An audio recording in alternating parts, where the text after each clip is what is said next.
La fille du millionnaire n'a jamais marché. Pendant des années, il a consulté tous les médecins. La nourrice est entrée et a fait quelque chose d'impossible. Le millionnaire est tombé à genoux, en pleurant. Pendant des années, il a essayé tous les médecins. La nourrice est entrée et a fait quelque chose d'impossible. Le milliardaire est tombé à genoux, en pleurant. Que pensez-vous qu'il va se passer dans cette histoire?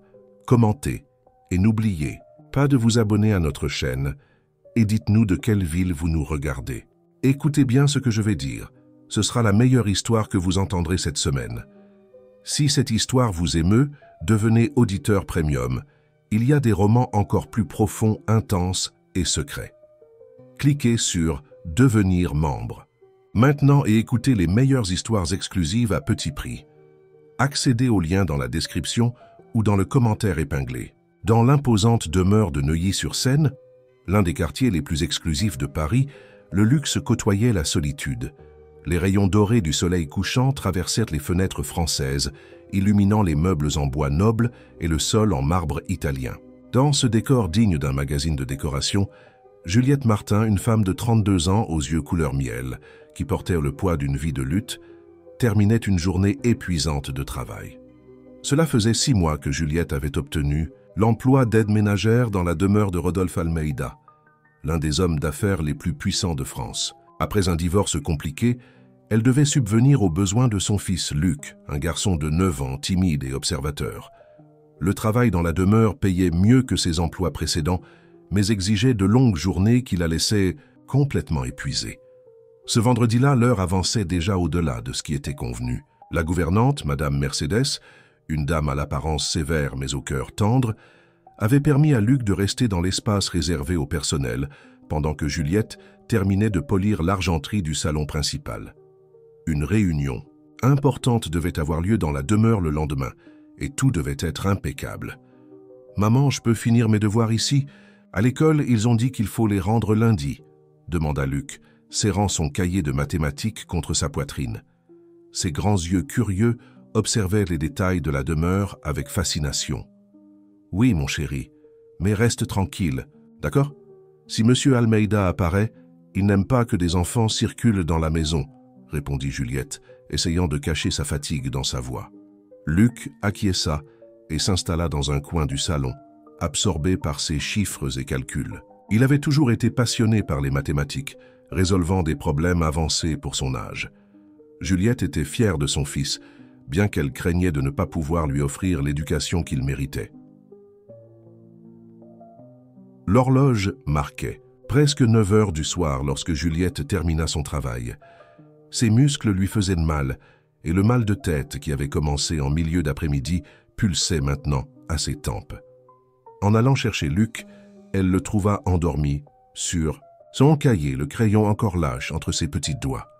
Ne voulant pas le réveiller, Juliette le prit dans ses bras. Malgré sa fatigue, elle réussit à équilibrer son fils endormi tout en ramassant son sac à dos et sa veste.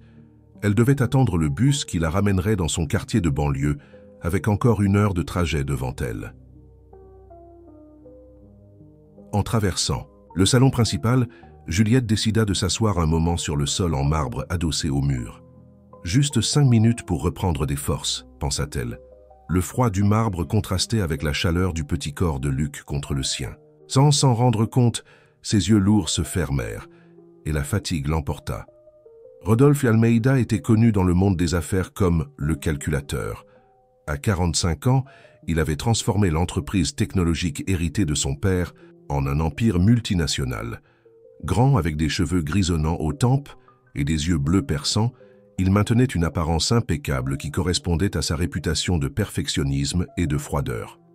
Ce soir-là, Rodolphe rentra à la demeure plus tôt que d'habitude. La réunion avec des investisseurs chinois avait été annulée à la dernière minute, le laissant irrité et avec du temps libre indésirable.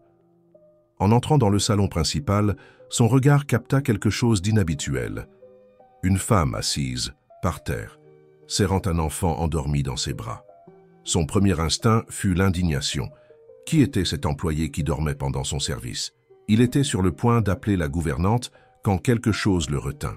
L'image de cette femme, épuisée au point de s'endormir assise, tenant protectivement son fils, provoqua en lui une sensation étrange, quelque chose qu'il n'avait pas ressenti depuis longtemps. Au lieu d'appeler la gouvernante, Rodolphe s'approcha silencieusement. Le visage de la femme, même dans le sommeil, montrait des signes de fatigue et d'inquiétude. Une mèche de cheveux bruns foncés tombait sur son front et ses mains, même détendues dans le sommeil, semblaient calleuses par le travail acharné. C'est alors qu'il remarqua le cahier ouvert à côté d'eux. Curieux, Rodolphe se baissa pour regarder. C'étaient des équations mathématiques, pas de simples additions ou multiplications, mais des problèmes d'algèbre avancés pour un enfant. Plus surprenantes encore étaient les résolutions, méticuleusement écrites d'une écriture enfantine, mais avec un raisonnement qui impressionnerait n'importe quel professeur. « Qui êtes-vous » murmura Rodolphe pour lui-même, intrigué non, seulement par le talent mathématique évident dans ce cahier, mais par toute cette scène qui contrastait tant avec l'environnement luxueux alentour. C'est à ce moment que Juliette ouvrit les yeux, sursautant en rencontrant le regard de son « patron ». La peur immédiate sur son visage fut comme une gifle pour la conscience de Rodolphe. Elle essaya de se lever rapidement, tenant toujours Luc. « Monsieur Almeida, je suis désolé, je ne voulais pas... » bégaya Juliette, la terreur de perdre son emploi inscrite sur son visage. « Ne vous levez pas, » dit Rodolphe, avec une douceur qui les surprit tous les deux. « Tout va bien. » Et à cet instant, quelque chose changea. Peut-être était-ce la fatigue? Dans ses yeux, peut-être le poids de l'enfant endormi dans ses bras, ou peut-être ces équations mathématiques résolues avec tant de précision par des mains si petites. Pour la première fois depuis des années, Rodolphe Almeida sentit son cœur, endurci par des années de négociations implacables et de décisions froides, être touché par quelque chose de véritablement humain. « Quel est votre nom ?» demanda-t-il, sa voix dépouillée du ton autoritaire habituel. « Juliette, monsieur. Juliette Martin. » Elle répondit, toujours tendue, les yeux baissés. « Et le garçon ?»« C'est mon fils, Luc. » Ses mains serrèrent protectivement le garçon endormi. « Pardonnez-moi de l'avoir amené, mais je n'avais personne à qui le confier aujourd'hui et... »« Il aime les mathématiques, » l'interrompit Rodolphe, non comme une question, mais comme une constatation en montrant le cahier. Les yeux de Juliette s'illuminèrent un instant, la fierté maternelle l'emportant momentanément sur la peur. « Oui, monsieur, il a toujours été bon avec les chiffres. À l'école, les professeurs disent qu'ils n'ont jamais rien vu de pareil. » Rodolphe hocha la tête pensif. « Venez avec moi, » dit-il finalement en se levant. « Vous avez besoin de vous reposer convenablement et nous avons beaucoup à discuter. » Juliette hésita, confuse par le changement d'attitude de son patron. Elle était habituée à le voir seulement de loin, toujours austère et distant. Cet homme devant elle, avec des yeux qui semblaient soudain intéressés et presque gentils, était un étranger. « N'ayez pas peur, » ajouta-t-il, remarquant son hésitation. « Je crois que cette rencontre pourrait changer beaucoup de choses, Juliette. » Alors, qu'elle le suivait, Juliette ne pouvait imaginer à quel point ses paroles se révéleraient vraies. Le destin avait tissé une rencontre improbable entre trois personnes qui, malgré les différences abyssales dans leur réalité, étaient sur le point de transformer leur vie d'une manière qu'aucune d'entre elles ne pouvait prévoir. Juliette suivit Rodolphe à travers les couloirs de la demeure, portant toujours Luc endormi. Elle n'avait jamais été dans cette partie de la maison, réservée exclusivement aux propriétaires. Ils arrivèrent à un salon plus intime, où le luxe ostentatoire cédait la place à un environnement élégant, mais étonnamment accueillant. « Je. »« Vous en prie, asseyez-vous » indiqua Rodolphe montrant un canapé en cuir souple. « Voulez-vous que j'appelle quelqu'un pour emmener votre fils dans une chambre où il pourrait dormir plus confortablement ?» Juliette serra instinctivement Luc contre elle. « Non, merci, il est bien ici avec moi. » Rodolphe acquiesça, comprenant son hésitation. Il lui servit un verre d'eau et s'assit dans le fauteuil en face. Pendant quelques instants, il observa simplement la femme qui ajustait son fils sur ses genoux avec soin. Il y avait en elle une dignité qui l'intriguait, une force silencieuse qui contrastait avec sa situation apparemment fragile. « Depuis combien de temps travaillez-vous ici, Juliette ?» demanda-t-il finalement. « 6 mois, monsieur. Et je ne vous ai jamais remarqué auparavant. » Ce n'était pas une accusation, mais une constatation qui semblait le déranger. Comment une personne est Son fils peuvent-ils passer inaperçus dans ma propre maison? Juliette détourna le regard. Les employés sont orientés pour être discrets, monsieur, surtout quand vous êtes à la maison. Quelque chose dans cette réponse simple toucha Rodolphe. Combien de personnes travaillaient pour lui, soutenant le luxe de son quotidien sans qu'il ne les ait jamais vraiment regardés? Parlez-moi de vous et de votre fils, demanda-t-il, avec une douceur qu'il utilisait rarement. Hésitante au début, Juliette commença à parler. Elle raconta son divorce difficile 3 ans auparavant, quand son ex-mari l'avait abandonnée avec des dettes et un fils de 6 ans à élever. Elle parla des difficultés à trouver un emploi stable en tant que mère célibataire, des multiples journées de travail, des sacrifices pour garantir que Luc ait au moins le minimum vital. « Luc a toujours été différent », dit-elle, les yeux brillants en regardant son fils. Depuis tout petit, il montrait une curiosité insatiable pour les chiffres. À 4 ans, il faisait déjà des calculs mentaux qui me surprenaient. À 6, il résolvait des problèmes de l'école primaire, sans que personne ne lui ait enseigné. Rodolphe écoutait avec un intérêt croissant. « Et l'école? Il reconnaît ce talent ?» Le sourire de Juliette disparut. L'école publique où il étudie n'a pas de ressources pour des élèves comme lui. La professeure essaie bien de l'aider en lui donnant des problèmes supplémentaires, mais elle a 30 élèves à s'occuper. Elle hésita avant de continuer. Une fois, j'ai essayé de l'inscrire dans un programme pour enfants surdoués, mais il fallait payer une évaluation psychologique qui coûtait plus que ce que je gagne en un mois. Pendant que Juliette parlait, Luc commença à se réveiller, clignant des yeux avec somnolence avant de réaliser où il était. Ses yeux s'écarquillèrent en reconnaissant l'homme qu'il avait tant de fois vu seulement de loin. « Maman » murmura-t-il confus. « Tout va bien, mon fils » assura Juliette. « Voici Monsieur Almeida, le propriétaire de la maison. » Rodolphe sourit, essayant de paraître moins intimidant. « Bonjour, Luc. Nous parlions de toi. Ta mère m'a dit que tu aimais beaucoup les mathématiques. » Le garçon acquiesça timidement, s'accrochant à la main de sa mère. Rodolphe se leva et prit le cahier qu'il avait apporté avec lui. « J'ai vu tes exercices. Ils sont impressionnants. Où as-tu appris à résoudre des équations de ce niveau ?» Luc regarda sa mère comme s'il demandait la permission de répondre.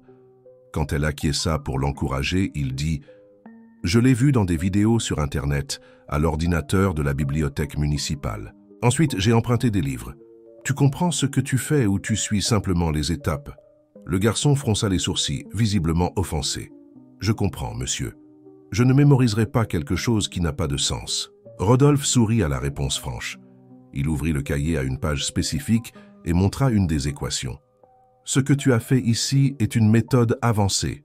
Beaucoup d'adultes auraient du mal avec ça. »« C'est que comme ça, c'est plus rapide, » expliqua Luc, gagnant en confiance. « Il y a moins d'étapes. » Rodolphe échangea un regard significatif avec Juliette avant de poser une question au garçon.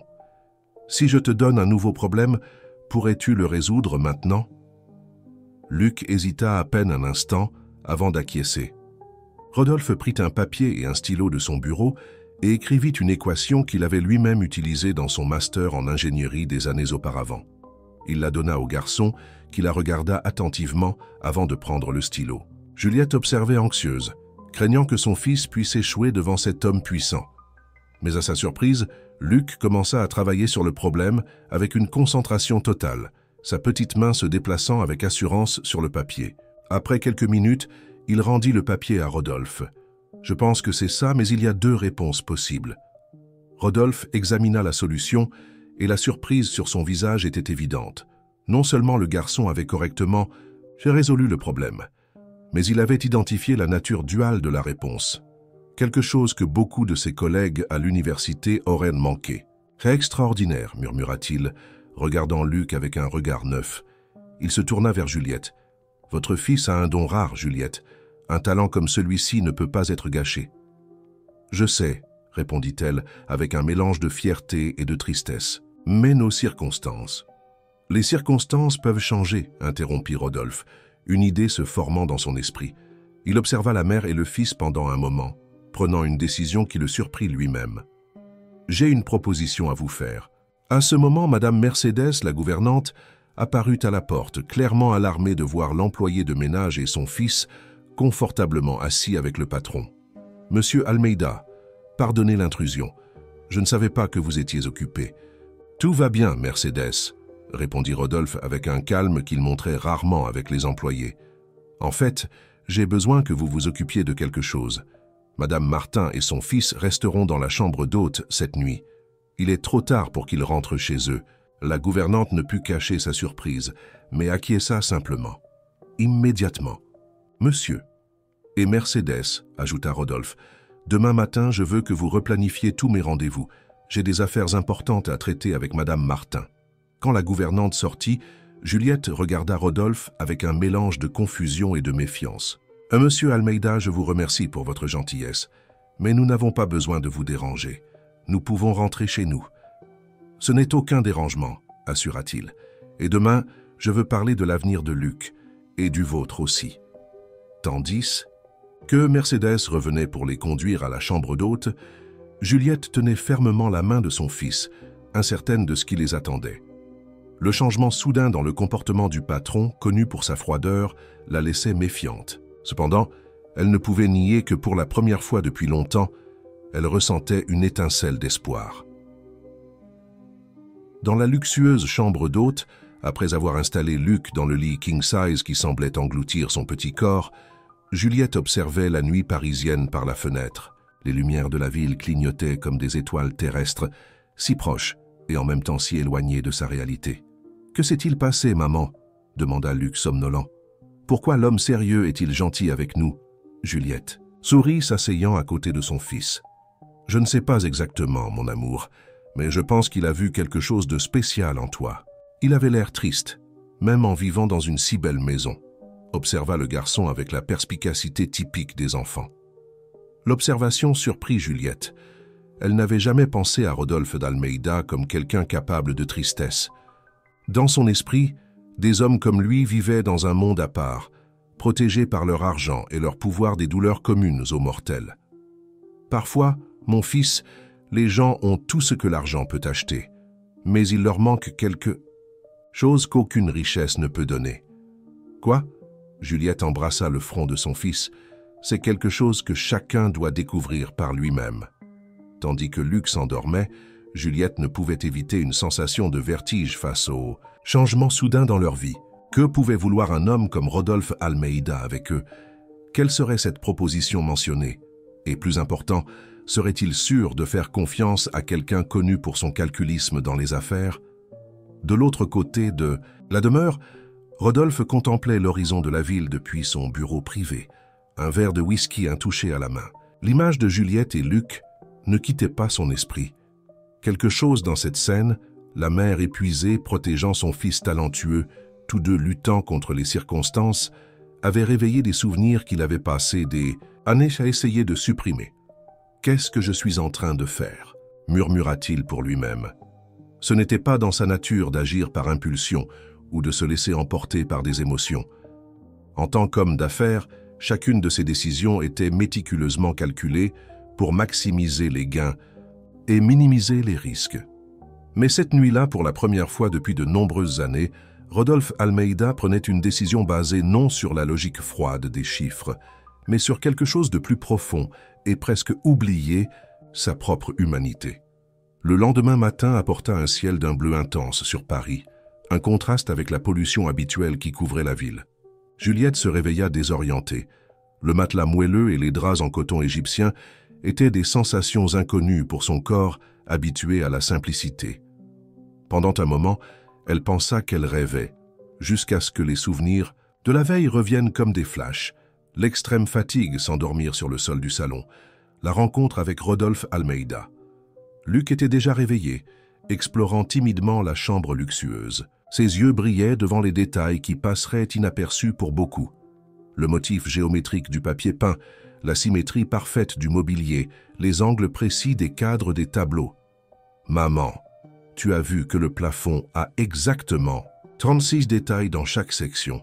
Et si on multiplie par le nombre de sections, ça donne 144, qui est 12 au carré, » s'exclama-t-il avec enthousiasme. Juliette sourit, s'asseyant sur le lit. « Tu as compté tout ça pendant que je dormais? C'était plus intéressant que dormir, » répondit le garçon avec simplicité. Un coup léger à la porte interrompit le moment. Madame Mercedes entra, portant un plateau avec un petit déjeuner complet. Fruits frais, pain d'hiver, jus, café et chocolat chaud. « Bonjour », dit la gouvernante avec une politesse formelle. « Monsieur Almeida a demandé que vous preniez votre petit déjeuner tranquillement.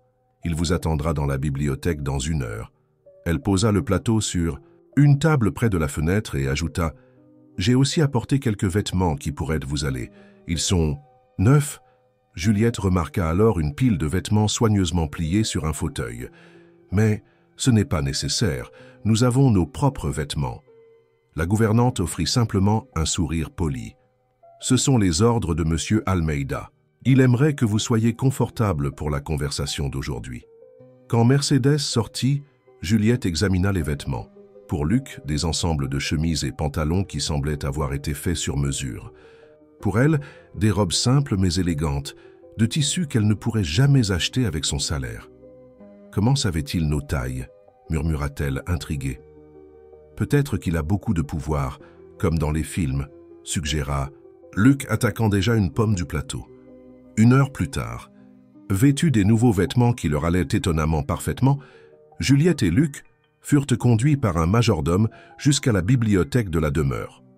L'environnement était impressionnant. Des murs recouverts d'étagères qui allaient du sol au plafond, remplis de livres reliés en cuir. Un escalier en spirale menait à une mezzanine qui entourait tout l'espace, permettant l'accès aux étagères supérieures. Rodolphe Almeida était assis derrière un ancien bureau, en bois foncé, consultant quelques documents. En les voyant, il se leva immédiatement. Juliette remarqua qu'il semblait différent, plus accessible, sans l'habituelle expression sévère. « Bonjour, j'espère que vous avez bien reposé, » dit-il, leur indiquant les fauteuils en face du bureau. « Comment vous êtes-vous senti dans les nouveaux vêtements ?»« Ils sont très beaux, merci, » répondit Juliette avec prudence tout en aidant Luc à s'asseoir. « Mais j'avoue que je suis confuse par tout cela, monsieur Almeida. » Rodolphe acquiesça, compréhensif. « J'imagine que oui. La situation est inhabituelle. Pour nous tous. » Il fit une pause, comme s'il choisissait soigneusement ses mots. « Juliette, hier soir, en vous voyant avec votre fils, quelque chose a changé en moi. C'était comme si, soudain, je voyais au-delà de la surface de ma propre vie. » Il se leva, marchant vers l'une des étagères. Cette bibliothèque était l'endroit préféré de mon père. Il a grandi pauvre, savez-vous? Il a tout construit à partir de rien. Quand j'étais enfant, il disait toujours que la connaissance était le seul bien que personne ne pourrait vous enlever. Il se tourna pour regarder Luc, qui observait fasciné les livres autour. « Votre fils me rappelle moi-même à son âge. » Juliette fronça les sourcils, surprise. « Vous aimiez aussi les mathématiques. »« J'en étais obsédé, » confessa Rodolphe avec un léger sourire. « Les chiffres ont toujours eu plus de sens pour moi que les gens. J'ai eu la chance d'avoir des parents qui ont reconnu ce talent et ont pu investir dedans. » Il retourna au bureau et prit un dossier. « J'ai une proposition pour vous. En fait, 2 propositions. » Il ouvrit le dossier révélant des brochures et des documents. « D'abord, j'aimerais offrir une bourse d'études intégrale à Luc à l'Institut Galilée. » Juliette retint son souffle. L'Institut Galilée était l'une des écoles les plus prestigieuses de Paris, connue pour son programme spécial pour enfants surdoués. La bourse couvrirait tous les coûts, frais de scolarité, matériel, uniforme, transport et nourriture, continua Rodolphe. Elle inclurait également un suivi psychopédagogique spécialisé et la participation à des olympiades de mathématiques nationales et internationales. Luc, qui jusqu'alors était resté silencieux, ne put contenir son excitation. « Des olympiades. De mathématiques? Vraiment ?» Rodolphe sourit au garçon. « Oui, vraiment. Je crois que tu as le potentiel pour te distinguer. » Juliette se sentait étourdie par la proposition. C'était tout ce dont elle rêvait pour son fils, mais qu'elle ne pourrait jamais lui offrir. Cependant, son expérience de vie l'avait rendue prudente. « Pourquoi ?» demanda-t-elle directement. « Pourquoi feriez-vous cela pour nous? Nous sommes pratiquement des étrangers. » La question plana dans l'air quelques instants. Rodolphe détourna le regard vers une photographie encadrée sur son bureau. Un homme plus âgé à côté d'un Rodolphe adolescent, tous deux souriants, avec des médailles sur la poitrine. « Mon père est mort il y a 5 ans, dit-il finalement. Dans les dernières années de sa vie, il m'accusait souvent d'être devenu quelqu'un qu'il ne reconnaissait plus. Il disait que j'avais oublié nos origines, nos valeurs. Sa voix portait une mélancolie qui surprit Juliette. « Hier soir, en vous voyant, vous et votre fils, j'ai compris ce qu'il voulait dire. » Rodolphe respira profondément avant de continuer. « Quant à la seconde proposition, j'ai remarqué que vous travaillez bien au-delà de vos horaires, Juliette. J'ai aussi appris par la gouvernante que vous avez une formation en art visuel. » Juliette rougit légèrement. « Oui, j'ai fait l'école des beaux-arts, mais je n'ai jamais pu travailler dans le domaine. Après la naissance de Luc, j'ai dû chercher des emplois plus stables. J'aimerais vous offrir un nouveau poste ici dans la demeure, poursuivit Rodolphe. Ma collection d'art a besoin de catalogage et de soins professionnels. Le salaire serait 3 fois plus élevé que l'actuel, avec un horaire flexible pour que vous puissiez suivre les études de Luc. » La proposition était si inattendue que Juliette resta sans voix. C'était comme si quelqu'un avait entendu chacune de ses prières silencieuses des dernières années. « Monsieur Almeida, je ne sais pas quoi dire, » balbutia-t-elle finalement. « Dites oui, » répondit-il avec simplicité. « Ce n'est pas de la charité, Juliette. C'est une opportunité qui bénéficie à chacun d'entre nous. Luc aura l'éducation qu'il mérite. Vous pourrez travailler dans votre domaine de formation et moi, » il hésita, « j'aurai la chance de faire quelque chose de significatif. » Luc, qui observait attentivement la conversation, intervint. « Cela veut dire que nous continuerons à venir ici, maman? Je peux utiliser cette bibliothèque ?» Rodolphe sourit au garçon. « Non seulement tu le peux, mais tu le dois. Un esprit comme le tien a besoin d'être constamment nourri. » Juliette hésitait encore, partagée entre la gratitude pour l'opportunité incroyable et la crainte instinctive d'accepter quelque chose qui semblait trop beau pour être vrai. « Je dois réfléchir, » dit-elle finalement. « C'est une décision importante. »« Je comprends, » acquiesça Rodolphe. « Mais je vous demande de ne pas trop tarder. L'année scolaire à l'Institut Galilée commence dans 2 semaines et nous devrions commencer les démarches immédiatement. » À ce moment, le téléphone portable de Rodolphe sonna. Il vérifia l'écran avec une expression contrariée. « Je dois prendre cet appel. S'il vous plaît, sentez-vous libre d'explorer la bibliothèque pendant ce temps. Je reviendrai dans quelques minutes. » Quand Rodolphe sortit, Juliette se permit de respirer profondément. Luc avait déjà trouvé la section de mathématiques et feuilletait un livre avec une expression émerveillée. « Maman, regarde ça. Il y a des livres sur les nombres premiers, la géométrie fractale, la théorie des jeux. » En voyant la joie authentique de son fils, Juliette sentit des larmes se former dans ses yeux. Comment pourrait-elle lui refuser cette opportunité? Mais en même temps, comment pourrait-elle accepter quelque chose d'aussi grandiose d'un quasi-étranger? Pendant que Luc explorait les livres, Juliette marcha jusqu'au bureau de Rodolphe, observant les objets personnels qui révélaient des facettes de l'homme qu'elle n'avait jamais imaginé. Outre la photo avec son père, il y avait une miniature de fusée spatiale, quelques médailles dans une boîte en verre et un petit tableau qui attira son attention. C'était une aquarelle simple représentant un coucher de soleil. Ce n'était pas un chef-d'œuvre technique, mais elle transmettait une émotion authentique. Dans le coin inférieur, une signature presque enfantine. « Pour papa, avec amour, Sophie. »« Il a une fille » murmura Juliette, surprise. Elle n'avait jamais entendu parler de famille autre que le père décédé. « J'en avais une » dit la voix de Rodolphe derrière elle. Juliette se retourna, embarrassée d'avoir été surprise en train de fouiner. « Désolé, je ne voulais pas... »« Ce n'est rien » assura-t-il, s'approchant et prenant le petit tableau. Sophie aurait 12 ans maintenant. Elle et ma femme, Hélène, ont eu un accident de voiture il y a 7 ans. La révélation frappa Juliette comme un coup. Soudainement, beaucoup de choses prenaient sens. La solitude évidente dans l'immense demeure, la froideur pour laquelle Rodolphe était connu, et maintenant, cette soudaine empathie pour un garçon brillant et sa mère courageuse. « Je suis désolée, » dit-elle, avec sincérité. Rodolphe remit le tableau à sa place soigneusement. Sophie aussi était spéciale. Une artiste née comme vous et passionnée par les défis comme votre fils. Il regarda Luc, absorbé dans les livres. Quand je vous ai vu hier soir, c'était comme si l'univers me donnait une seconde chance. Non pas de remplacer ce que j'ai perdu, mais d'honorer leur mémoire en faisant quelque chose de bien. L'honnêteté de cette confession dissipa les derniers doutes de Juliette. Ce n'était pas de la pitié ou un caprice momentané qui motivait Rodolphe, mais quelque chose de plus profond et authentique. « Nous acceptons vos propositions, monsieur Almeida, » dit-elle finalement, « et je promets que nous ne vous décevrons pas. » Rodolphe, corrigea-t-il, tendant la main. « Considérant tout, je pense que nous pouvons nous passer des formalités. » Lorsque leurs mains se touchèrent dans une poignée ferme, aucun des deux ne pouvait prévoir comment ce simple moment serait le premier pas d'un voyage extraordinaire qui transformerait non seulement leur vie, mais celle de nombreuses autres personnes. 3 mois s'étaient écoulés depuis ce matin dans la bibliothèque.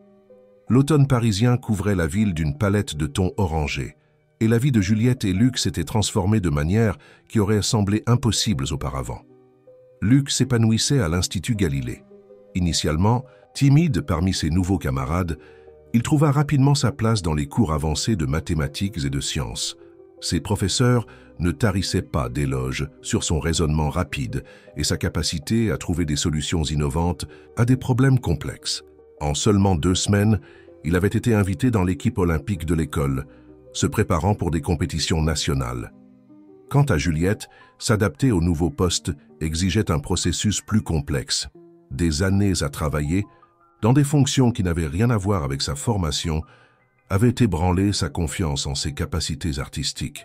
Maintenant responsable de la précieuse collection d'art de Rodolphe, elle alternait entre moments d'enthousiasme et d'insécurité. La collection était impressionnante. Des œuvres de maîtres français comme Monet, Renoir et Matisse côtoyaient des artistes internationaux reconnus. Cataloguer, rechercher et conserver chaque pièce était un travail minutieux qui reconnectait progressivement Juliette avec sa passion pour les arts visuels.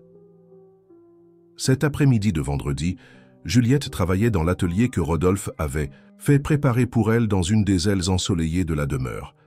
L'espace, avec de larges fenêtres et des équipements de première qualité, était plus qu'elle n'avait jamais rêvé d'avoir. Elle finalisait le catalogage d'une série de gravures quand Rodolphe apparut à la porte. « Je peux entrer ?» demanda-t-il, ce qu'il faisait toujours, respectant cet espace comme son territoire à elle. « Bien sûr, » répondit Juliette, rangeant soigneusement la gravure qu'elle examinait. « J'ai terminé de cataloguer la collection Dürer. Ce sont des pièces extraordinaires. » Rodolphe s'approcha, observant les notes méticuleuses de Juliette. Ces derniers mois, un respect mutuel s'était développé entre eux. Ils n'étaient pas exactement amis, mais il y avait une cordialité confortable qui avait remplacé la relation patron-employé. « Votre travail a été impeccable, » commenta Rodolphe. « En fait, je suis venu parler de ça. J'ai reçu une invitation pour prêter quelques pièces de la collection pour une exposition au Centre Pompidou. J'aimerais que vous coordonniez tout. » Juliette écarquilla les yeux. Le Centre Pompidou était l'une des institutions culturelles les plus importantes du pays. Moi, mais je n'ai jamais fait quelque chose de cette ampleur. Vous êtes parfaitement capable, affirma Rodolphe. De plus, ce serait une opportunité de vous connecter avec des conservateurs et d'autres professionnels du milieu artistique. Il y eut une pause pendant que Juliette absorbait la proposition. Rodolphe semblait vouloir dire quelque chose d'autre, sa posture normalement assurée montrant une rare hésitation. « Il y a autre chose, dit-il finalement. J'ai remarqué que vous n'utilisez pas cet espace uniquement pour le travail de catalogage. » Juliette sentit son visage chauffer. Ces dernières semaines, quand elle terminait ses tâches officielles, elle se permettait parfois d'utiliser les matériaux de l'atelier pour créer ses propres œuvres, quelque chose qu'elle n'avait pas fait sérieusement depuis l'école des beaux-arts. « Désolée, » se hâta-t-elle de dire. « J'aurais dû demander la permission d'utiliser les matériaux pour des travaux personnels. »« Je ne me plains pas, » interrompit Rodolphe avec un sourire. « Je suis intrigué. J'ai vu vos travaux gardés dans ce dossier. » Il montra un grand dossier, appuyé dans le coin de l'atelier. « Vous avez un talent remarquable, Juliette. Pourquoi ne l'avez-vous jamais mentionné ?» Juliette baissa les yeux, mal à l'aise.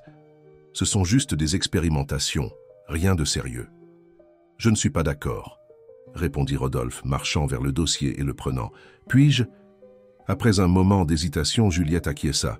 Rodolphe ouvrit le dossier et commença à examiner les œuvres. Des peintures en technique mixte qui combinaient des éléments figuratifs et abstraits, représentant des scènes urbaines périphériques avec une beauté crue et émouvante. Des femmes aux arrêts de bus à l'aube, des enfants jouant dans des ruelles étroites, des personnes âgées contemplant l'horizon de bâtiments. Chaque image capturait des moments de dignité et d'espoir au milieu des difficultés. « C'est extraordinaire », murmura Rodolphe, observant chaque détail. « Vous capturez quelque chose que beaucoup d'artistes consacrés essaient et échouent, la véritable âme des gens. » Juliette ne savait pas comment répondre. Ses œuvres étaient profondément personnelles, créées dans les rares heures libres qu'elle avait eues au fil des ans, souvent en utilisant des matériaux improvisés faute de pouvoir acheter les appropriés. « Ce sont juste des souvenirs, » dit-elle finalement. « Des scènes de mon quartier, des personnes que j'ai connues, des moments qui m'ont touché. »« L'art authentique vient toujours d'un lieu véritable, » répondit Rodolphe, encore absorbé par les images. Il s'arrêta sur une peinture spécifique. Une femme assise sur le sol d'un environnement luxueux, serrant dans ses bras un enfant endormi. Bien que les visages ne soient que suggérés, c'était clairement une représentation d'elle, et Luc, la nuit où Rodolphe les avait trouvés. Leurs regards se croisèrent, une compréhension silencieuse passant entre eux. « Juliette, » dit Rodolphe avec sérieux, « ces œuvres doivent être vues. Vous devez exposer. » Elle secoua la tête, riant nerveusement. « C'est absurde. Qui s'intéresserait aux peintures d'une femme de ménage devenue catalogueuse ? Votre histoire ne fait que rendre votre travail plus fascinant, » argumenta Rodolphe. « Mais indépendamment de cela, la qualité parle d'elle-même. Je connais Martine Champagne, directrice de la Galerie Nouveau Talent. Je vais organiser une rencontre. » Avant que Juliette puisse protester, le téléphone portable de Rodolphe sonna. Il répondit rapidement, son expression changeant pour l'inquiétude. « Je comprends. J'y serai dans 15 minutes. » Il raccrocha et regarda Juliette avec urgence. « Je dois aller à l'Institut Galilée. Il y a eu un incident avec Luc. » Le cœur de Juliette s'emballa. « Que s'est-il passé? Est-il blessé? » « Ne vous inquiétez pas, il va bien physiquement, » assura Rodolphe. « Apparemment, il y a eu une discussion avec un autre élève. La directrice veut nous voir immédiatement. »« Nous voir ?» répéta Juliette, confuse. « Oui, ils ont demandé que nous venions tous les deux. » Rodolphe prenait déjà les clés de la voiture. « Allons-y ensemble. » Durant le trajet dans l'Audi de Rodolphe, Juliette ne pouvait contenir son anxiété. Luc n'avait jamais été du genre à se mettre dans des ennuis. Toujours calme et concentré sur ses livres, il évitait les conflits à tout prix. « Je n'arrive pas à imaginer Luc se battre, » commenta-t-elle, tordant ses mains sur ses genoux. « Les enfants surdoués font souvent face à des défis sociaux, » répondit Rodolphe, manœuvrant habilement dans la circulation. « La différence intellectuelle peut créer des frictions. » Arrivant à l'Institut Galilée, un complexe éducatif moderne avec de vastes espaces verts, ils furent immédiatement conduits au bureau de la directrice. Luc était assis sur une chaise, regardant fixement le sol. À côté de lui, un garçon plus grand, à l'expression arrogante, accompagné par un couple d'apparence privilégiée. La directrice, Dr Cécile Montfort, une femme d'âge moyen à tas. L'expression grave se leva pour les accueillir. « Monsieur Almeida, Madame Martin, merci d'être venu si rapidement. » Juliette courut vers son fils, s'agenouillant devant lui. « Luc, que s'est-il passé ?» Avant que le garçon puisse répondre, le père de l'autre garçon intervint. « Ce qui s'est passé, c'est que votre fils a agressé le mien verbalement. Nous exigeons des excuses formelles et des mesures disciplinaires sévères. »« Du calme, monsieur Ferrier, » demanda la directrice. « Écoutons les deux côtés. » Rodolphe, qui observait la scène avec attention, posa une main protectrice sur l'épaule de Luc. « Parle, Luc. Que s'est-il passé ?» Le garçon leva les yeux, visiblement perturbé. « Nous étions en cours de mathématiques. Le professeur m'a appelé pour résoudre un problème au tableau, et je l'ai fait d'une manière différente de celle qu'il avait enseignée. » Il fit une pause déglutissant. « Quand je suis revenu à ma place, Richard a dit que j'étais un pauvre prétentieux qui devait retourner dans le trou d'où je venais. » Juliette eut l'impression de recevoir un coup de poing dans l'estomac. Le couple Ferrier échangea des regards mal à l'aise. « Et qu'as-tu répondu ?» demanda Rodolphe doucement. « J'ai dit qu'il pouvait avoir tout l'argent du monde, mais que son cerveau était sous-développé et que statistiquement, considérant ses performances actuelles, il finirait probablement par gaspiller la fortune de son père et dépendrait de personnes comme moi pour résoudre ses problèmes à l'avenir. » Un silence tendu tomba sur la pièce. Rodolphe dut faire un effort visible pour ne pas sourire, tandis que Madame Ferrier émettait un son indigné. « Vous voyez » s'exclama Monsieur Ferrier. « C'est inacceptable. Mon fils a peut-être été grossier, mais la réponse a été calculée pour l'humilier publiquement. » La directrice soupira profondément. « L'Institut Galilée ne tolère aucun type de discrimination, Monsieur Ferrier. Votre fils a fait un commentaire clairement préjudiciable, basé sur l'origine socio-économique de Luc. Mais cela ne justifie pas, commença l'homme. Ni le comportement de Luc, compléta la directrice. Tous deux ont eu tort et tous deux seront disciplinés de manière appropriée. Richard sera suspendu pendant 2 jours en raison de la nature discriminatoire de son commentaire. Luc recevra un avertissement, formel. Juliette, encore en train de digérer l'incident, ressentait un mélange de fierté pour l'intelligence de son fils et d'inquiétude pour l'incident. « Luc, tu sais que nous ne résolvons pas les problèmes comme ça, » dit-elle doucement. Le garçon acquiesça, repentant. « Désolé, maman. » Ce fut alors que Rodolphe fit un pas en avant, sa présence dominant la pièce. « Docteur Montfort, je suis d'accord avec les mesures disciplinaires. Cependant, j'aimerais proposer quelque chose de constructif à partir de cet incident. » Tous le regardèrent avec curiosité. « L'Institut a un programme de diversité et d'inclusion, n'est-ce pas ?» continua-t-il. « Je suggère que Luc et Richard participent à un projet commun sur ce thème, peut-être quelque chose reliant les mathématiques et l'inégalité sociale en France. Ce serait une opportunité d'apprentissage pour les deux. » La directrice considéra la proposition avec intérêt. « C'est une excellente idée, Monsieur Almeida. » Les Ferrier, percevant le changement dans la dynamique de la réunion, acquiescèrent rapidement, anxieux de clore le sujet. Après quelques détails supplémentaires réglés, tous furent libérés. Sur le chemin du retour vers la demeure, Luc resta silencieux sur la banquette arrière de la voiture. Juliette se retourna pour le regarder. « Tu vas bien, mon fils ?»« Oui, » répondit-il d'une voix basse. « Je réfléchis juste. Nous n'appartenons pas vraiment à cet endroit, n'est-ce pas ?»« Pourquoi dis-tu cela ?» demanda Rodolphe, observant le garçon dans le rétroviseur. « Parce que nous sommes différents. Nous n'avons pas d'argent comme eux. Nous ne vivons pas.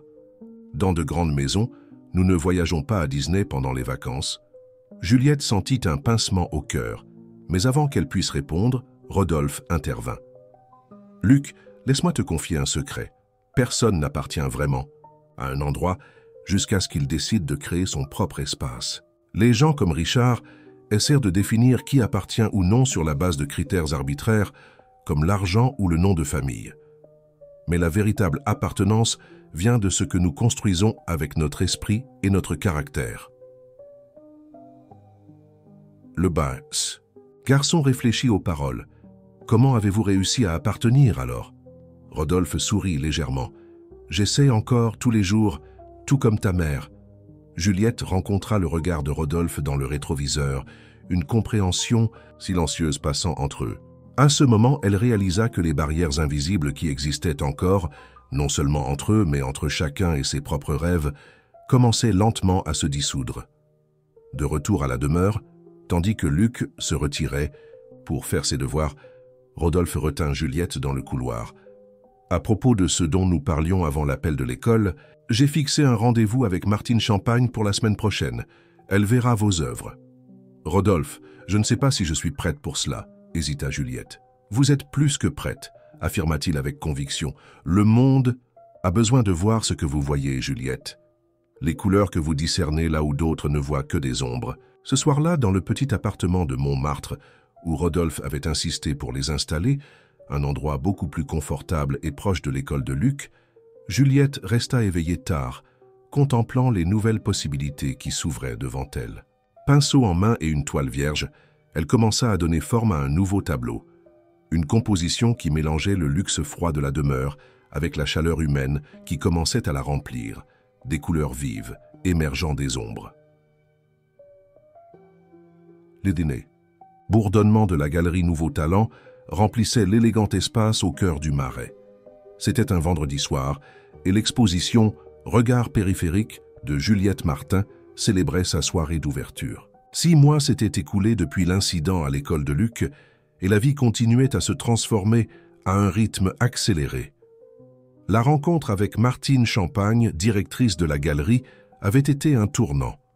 L'expérimentée conservatrice avait immédiatement reconnu le talent singulier de Juliette, la capacité de capturer la dignité humaine dans des circonstances quotidiennes, la palette vibrante qui trouvait de la beauté dans les scènes les plus improbables. Après avoir vu son portfolio, Martine n'avait pas seulement offert l'exposition, mais était devenue une mentor enthousiaste, guidant Juliette dans les méandres du monde artistique. Maintenant, vêtue d'une élégante robe rouge, cadeau, ça de Rodolphe pour l'occasion, Juliette circulait parmi les invités, encore incrédule de voir ses créations sur les murs blancs de la prestigieuse galerie. Critique d'art, collectionneur, artiste consacré et curieux, examinait ses œuvres, commentant technique et sensibilité avec une admiration évidente. « Ta mère est éblouissante », commenta Rodolphe à Luc, tous deux observant Juliette de loin tandis qu'elle conversait avec un critique influent du journal Le Monde. Luc, maintenant presque 10 ans et quelques centimètres plus grand, acquiesça fièrement. Elle a toujours été comme ça à l'intérieur. Maintenant tout le monde peut le voir. Rodolphe sourit à cette observation perspicace.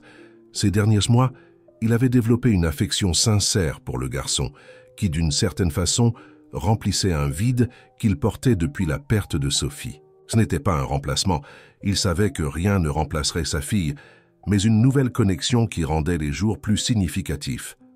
Monsieur Almeida, une voix féminine interrompit ses pensées. C'était Martine Champagne, élégante, dans son tailleur noir tenant une coupe de champagne. Quelle vision juste vous avez eue en découvrant Juliette. Elle est un phénomène. Nous avons déjà vendu 7 œuvres et l'exposition vient à peine de commencer. Le mérite lui revient entièrement, répondit Rodolphe avec sincérité. J'ai simplement offert l'espace pour que son talent puisse s'épanouir. La modestie ne vous va pas, taquina Martine avec un sourire malicieux. Mais je dois dire que vous êtes différent, plus humain. Avant que Rodolphe puisse répondre, un groupe de personnes s'approcha pour le saluer. En tant que principal sponsor de l'exposition, sa présence attirait l'attention, surtout parce que le notoire calculateur assistait rarement à des événements culturels. De l'autre côté de la galerie, Juliette tentait de garder son sang-froid, tandis que le critique d'art lui posait des questions incisives sur sa technique et son inspiration. Votre approche a des échos de l'expressionnisme social français, mais avec un langage contemporain très particulier, observa-t-il, ajustant ses lunettes tout en examinant une toile qui montrait des femmes conversant près d'un lavoir communautaire. Comment avez-vous développé cette esthétique de manière autodidacte après vos études? Juliette respira profondément avant de répondre.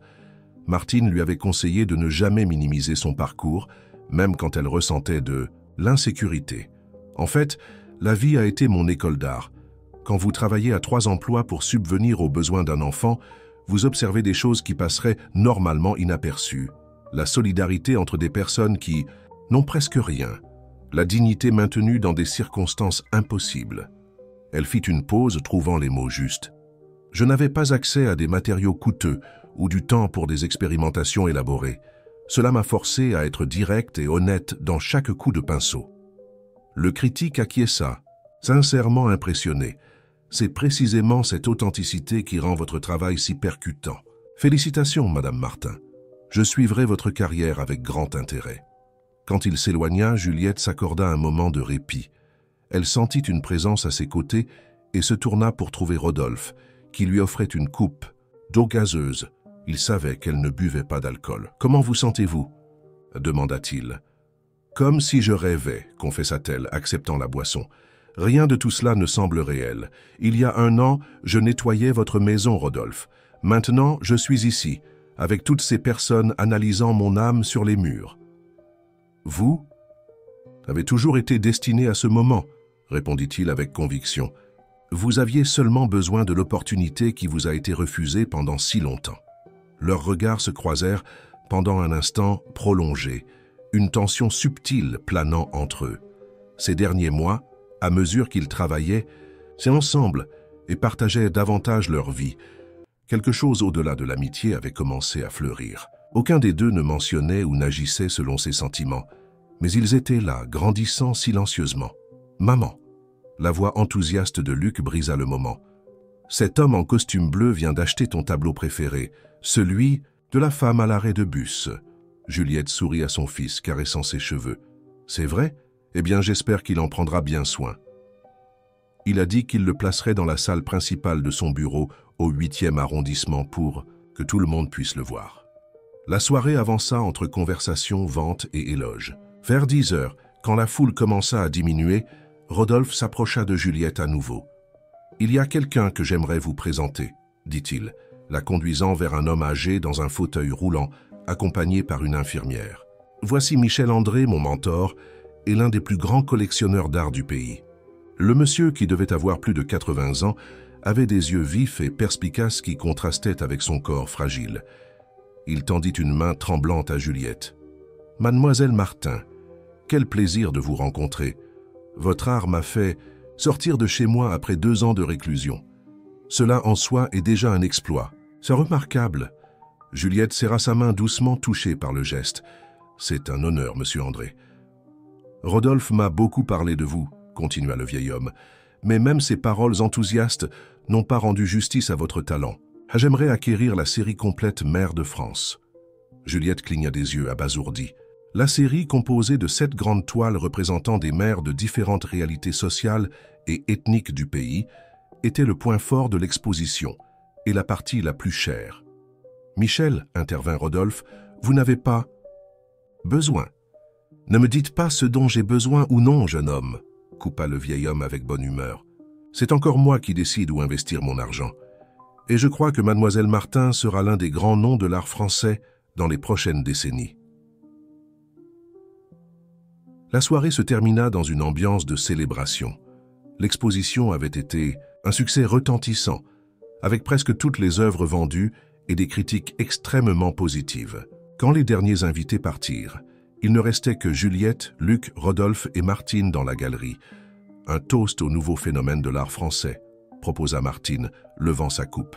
Juliette rougit, levant son eau gazeuse. « Un toast aux nouvelles opportunités et aux amis qui deviennent famille. » Ses yeux rencontrèrent ceux de Rodolphe par-dessus la coupe, et à nouveau ce courant invisible sembla les connecter.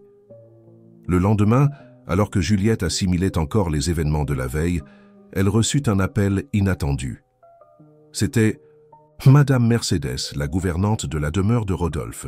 « Juliette, Dieu merci, j'ai réussi à vous joindre. C'est Monsieur Almeida. » Le ton urgent fit serrer le cœur de Juliette. Que s'est-il passé? Il s'est évanoui pendant la réunion? Du matin. L'ambulance vient de l'emmener à l'hôpital Saint-Louis. Il vous demandait avant de perdre conscience. Juliette sentit son sang se glacer. J'y vais tout de suite. Après avoir arrangé que Luc reste avec la voisine, Juliette prit un taxi jusqu'à l'hôpital. Durant tout le trajet, des images de Rodolphe pâle et inconscient tourmentèrent son esprit. Comment n'avait-elle pas remarqué des signes que quelque chose n'allait pas? Il semblait parfaitement en bonne santé la veille. À l'hôpital, on l'informa que Rodolphe passait des examens. Elle dut beaucoup insister pour obtenir des informations n'étant pas de la famille. Finalement, une infirmière plus compréhensive expliqua qu'il avait subi un collapsus dû au stress extrême et à l'épuisement possible. « Il travaille trop, n'est-ce pas ?» demanda l'infirmière. « Sans arrêt, » confirma Juliette, jour et nuit. 3 heures plus tard, on lui permit de le visiter.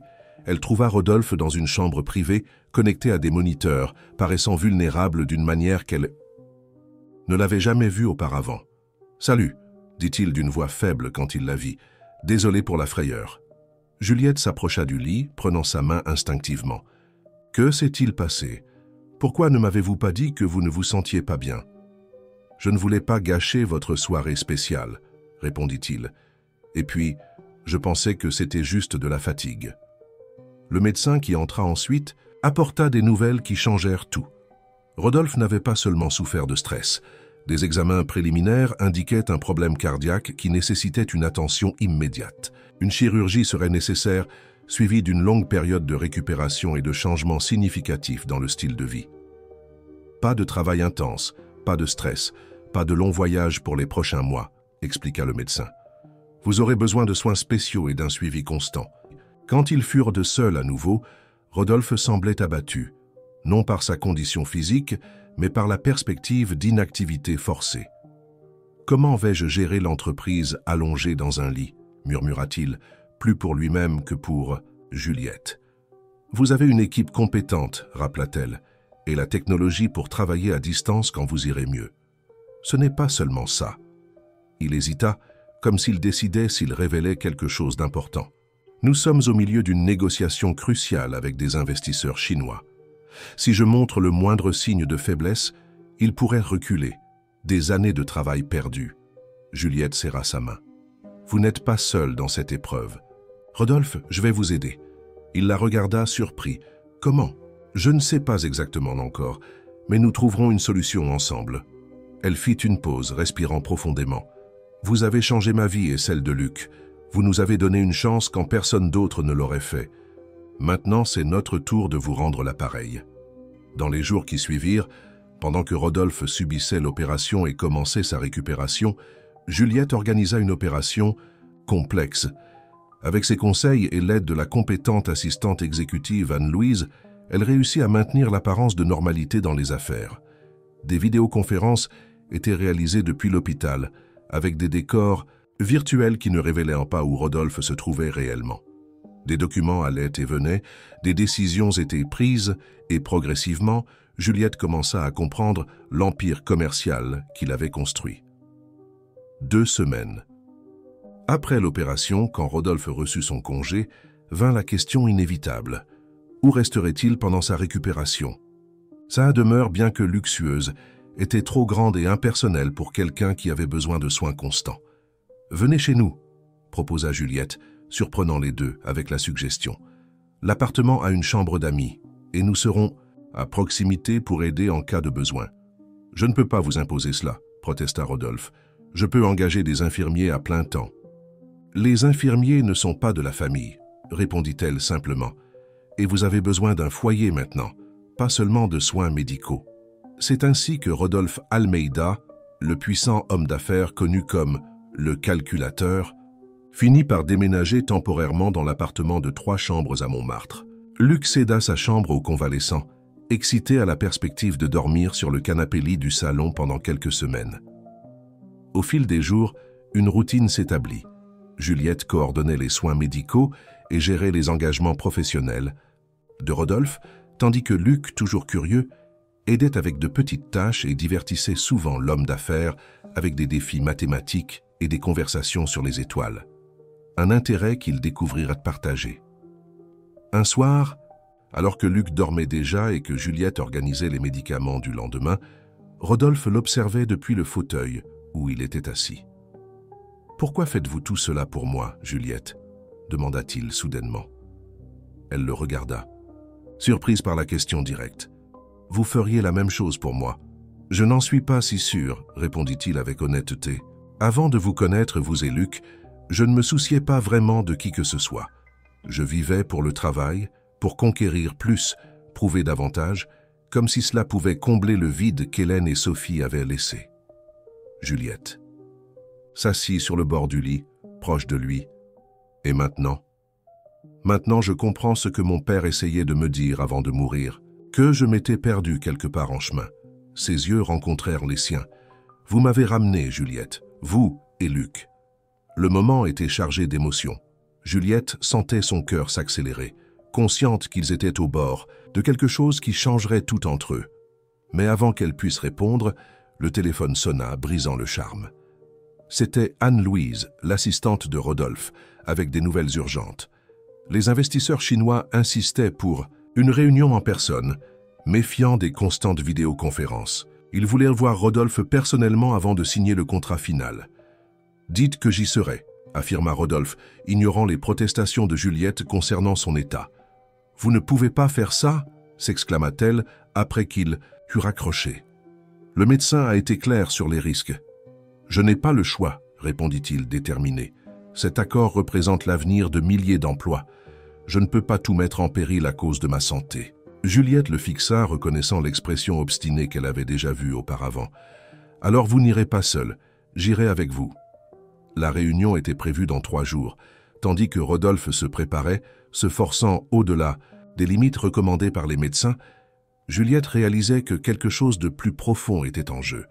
Ce n'était pas seulement un accord commercial, mais l'identité d'un homme qui, pendant longtemps, s'était défini uniquement par son succès professionnel. L'observant s'endormir après une journée épuisante de préparation, Juliette prit une décision. Elle ne permettrait pas à Rodolphe de risquer sa récupération, même si cela signifiait affronter son entêtement. Une idée commençait à se former dans son esprit, risquée mais potentiellement salvatrice. Le jour de la réunion avec les investisseurs chinois se leva avec une pluie fine sur Paris. Dans l'appartement de Montmartre, la tension était palpable. Rodolphe, pâle mais déterminé, ajustait sa cravate devant le miroir tandis que Juliette l'observait avec une inquiétude évidente. « Vous avez à peine dormi cette nuit », commenta-t-elle, lui tendant ses médicaments du matin avec un verre d'eau. « Êtes-vous sûr d'être en état de faire cela ?»« Je n'ai pas le choix », répondit-il avalant les comprimés. Une grimace involontaire de douleur traversa son visage quand il fit un mouvement brusque. Cet accord signifie beaucoup pour l'entreprise. Juliette se mordit la lèvre, indécise. Ces 2 derniers jours, tout en aidant Rodolphe à réviser des documents et préparer des présentations, elle avait développé un plan alternatif, mais elle n'avait pas eu le courage de le partager, craignant sa réaction. « Et si, commença-t-elle avec hésitation, et si vous n'aviez pas besoin d'y aller personnellement ?» Rodolphe la regarda dans le reflet du miroir. « Nous avons déjà discuté de cela. Les investisseurs ont clairement indiqué qu'ils veulent me voir en personne. Ils soupçonnent que quelque chose ne va pas en raison des constantes vidéoconférences. »« Oui, mais et si vous envoyiez quelqu'un en qui vous avez totalement confiance ? Quelqu'un qui connaît les détails de l'affaire et pourrait vous représenter adéquatement ? » ?»« Qui ?» demanda-t-il, se tournant pour la regarder en face. « Anne-Louise connaît l'opération, mais elle n'a pas l'autorité pour conclure un accord de cette envergure. Marc est à Singapour. Il n'y a personne d'autre avec une connaissance suffisante disponible. » Juliette respira profondément, rassemblant son courage. « Je pourrais y aller. » Un silence perplexe suivit sa déclaration. Rodolphe la fixa comme si elle avait suggéré quelque chose de complètement absurde. « Vous » sa voix mêlait surprise et incrédulité. « Juliette, sans vouloir vous offenser, mais vous n'avez pas d'expérience en négociation d'entreprise. C'est un accord de 500 millions d'euros avec des dirigeants chinois extrêmement exigeants. »« Je sais, » répondit-elle, gardant son sang-froid. « Mais j'ai passé les 3 dernières semaines à suivre chaque détail du processus. Je connais les chiffres, j'ai lu tous les rapports, je sais quels sont les points critiques de la négociation. » Rodolphe secoua la tête incrédule. « Ce n'est pas si simple. Il y a des nuances, des stratégies, des années de relations. »« Que vous pouvez m'expliquer pendant le trajet jusqu'au lieu de la réunion ?» insista-t-elle. De plus, Anne-Louise sera là pour m'assister sur les aspects techniques. Je serai simplement le visage de la négociation, votre représentante personnelle. « C'est très risqué, » argumenta-t-il, mais Juliette nota une hésitation dans sa voix. La douleur et la fatigue l'affectaient clairement plus qu'il ne l'admettait. « Plus risqué que vous effondrer au milieu de la réunion ?» demanda-t-elle directement. « Les médecins ont été clairs, Rodolphe. Votre cœur est encore en récupération. Un effort excessif peut causer des complications graves. » Les mots planèrent entre eux, lourds de la vérité que Rodolphe répugnait à accepter. Il marcha lentement jusqu'à la fenêtre, observant la ville embrumée par la pluie. « Pourquoi feriez-vous cela pour moi ?» demanda-t-il finalement sans se retourner. Juliette s'approcha, s'arrêtant à quelques pas de lui. « Pour la même raison que vous m'avez aidé quand j'en avais le plus besoin, parce que je tiens à vous. » Quelque chose dans la sincérité de sa voix fit se retourner Rodolphe. Leurs regards se croisèrent, et à ce moment, les barrières qu'ils maintenaient encore entre eux semblèrent diminuer. « J'ai peur », admit-il à voix basse. « Pas de la réunion en soi, mais de ce que signifie abandonner le contrôle. Pendant si longtemps, l'entreprise a été tout ce que j'avais. »« Je sais, » répondit-elle doucement. « Mais maintenant, vous avez plus. Vous nous avez, Luc et moi. Vous avez une vie au-delà des contrats et des réunions. » Un léger coup à la porte interrompit le moment.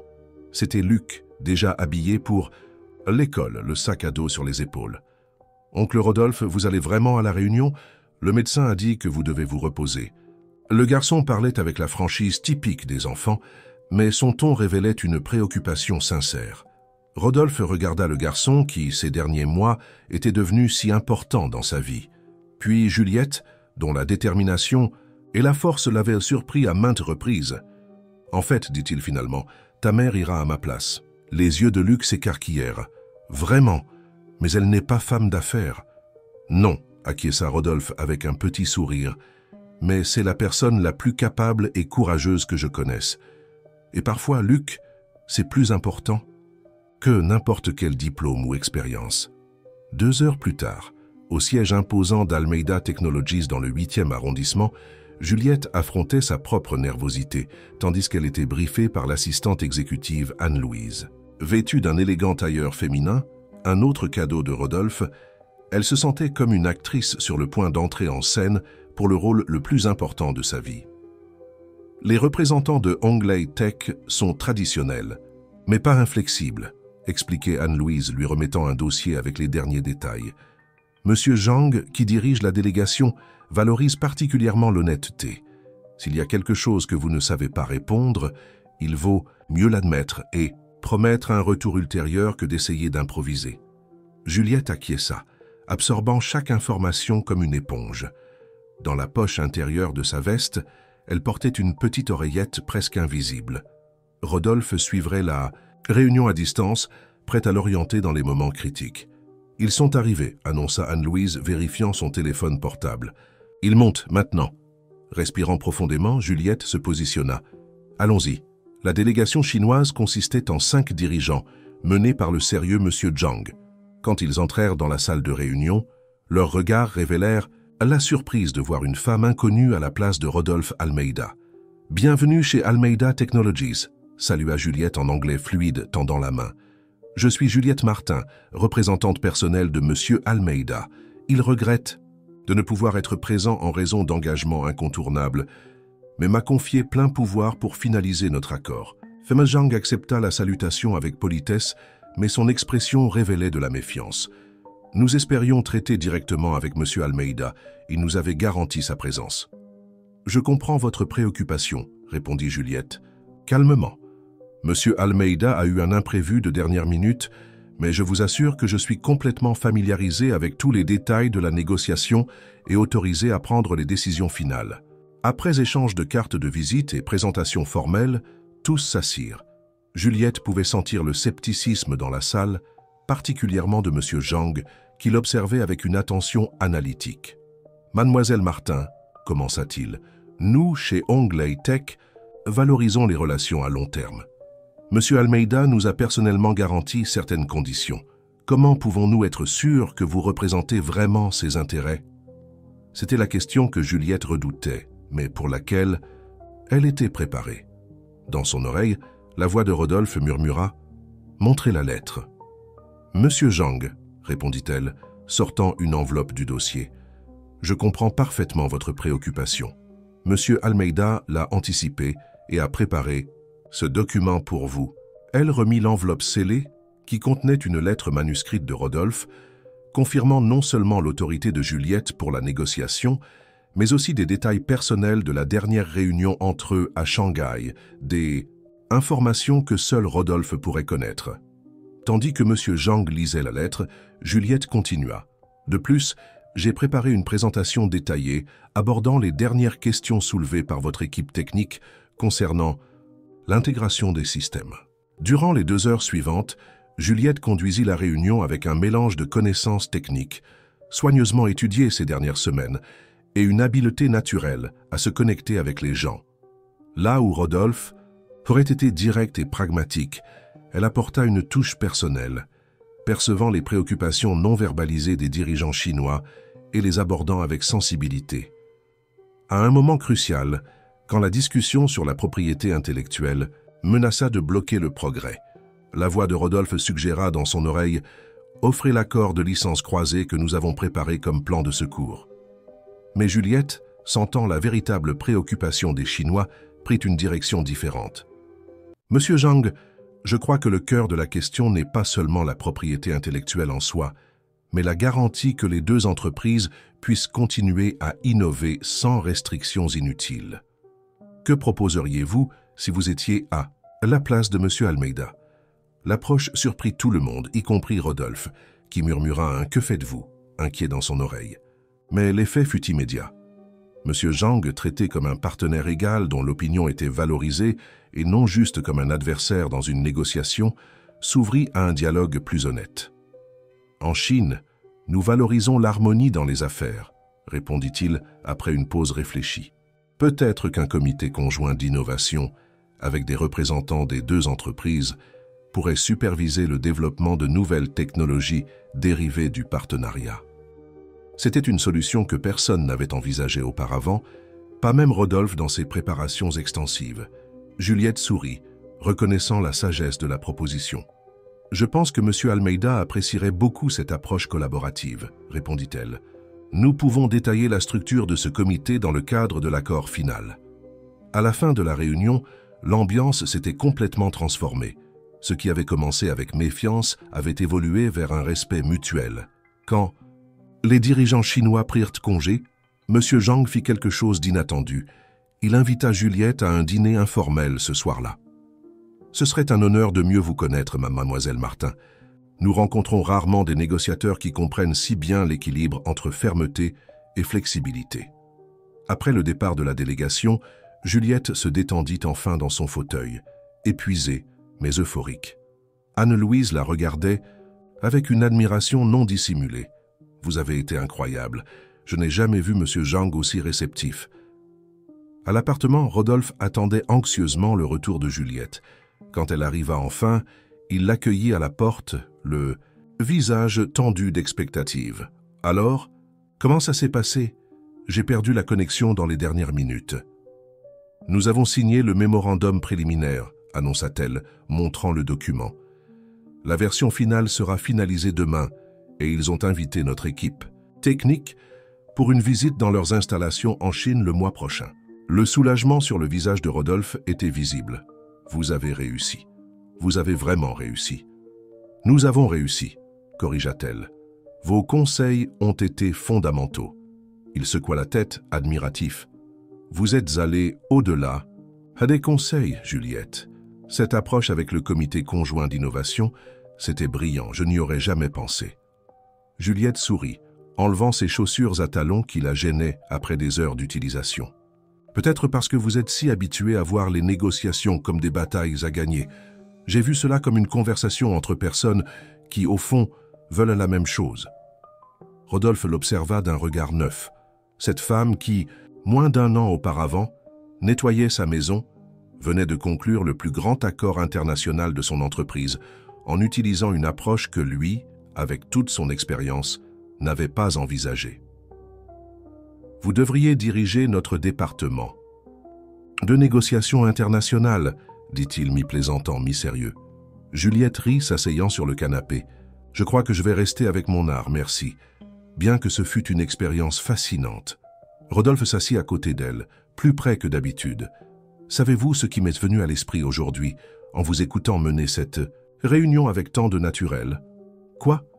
Que je n'ai jamais rencontré quelqu'un comme vous, quelqu'un qui parvient à voir au-delà des apparences, qui a le courage de tout risquer pour ceux qu'elle aime. » Il fit une pause, ses yeux fixés sur les siens.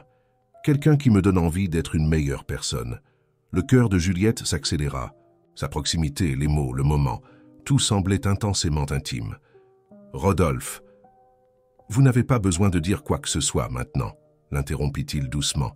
« Je veux juste que vous sachiez que ce que je ressens pour vous va bien au-delà de la gratitude ou de l'admiration. » Avant que Juliette puisse répondre, la porte s'ouvrit et Luc entra, accompagné par la voisine qui était allée le chercher à l'école.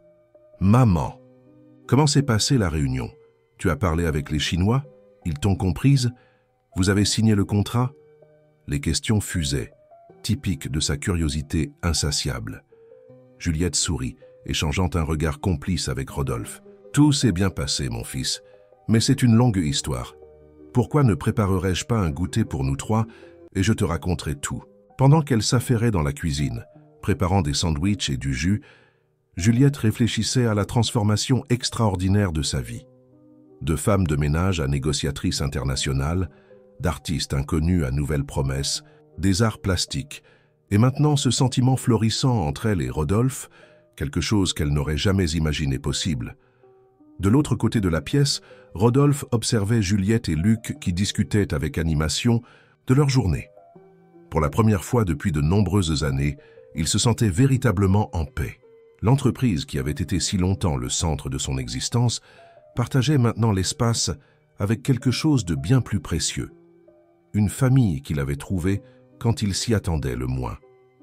Et maintenant que tu as aidé, oncle Rodolphe avec les Chinois, tu vas retourner à la peinture, n'est-ce pas? Demanda Luc, mordant dans son sandwich. Bien sûr, répondit Juliette, regardant Rodolphe. J'ai encore beaucoup d'histoires à raconter à travers mon art. Et je suis certain qu'elles seront extraordinaires, compléta Rodolphe, son regard transmettant bien plus que ses mots ne pouvaient exprimer. Ce soir-là, après que Luc se fut endormi, Juliette trouva Rodolphe sur le balcon de l'appartement, contemplant la ville illuminée. Sans un mot, elle se tint à ses côtés, leurs mains se trouvant naturellement. L'avenir était incertain, avec beaucoup de défis à venir, mais une chose était claire, aucun d'eux n'affronterait ces défis seul à nouveau.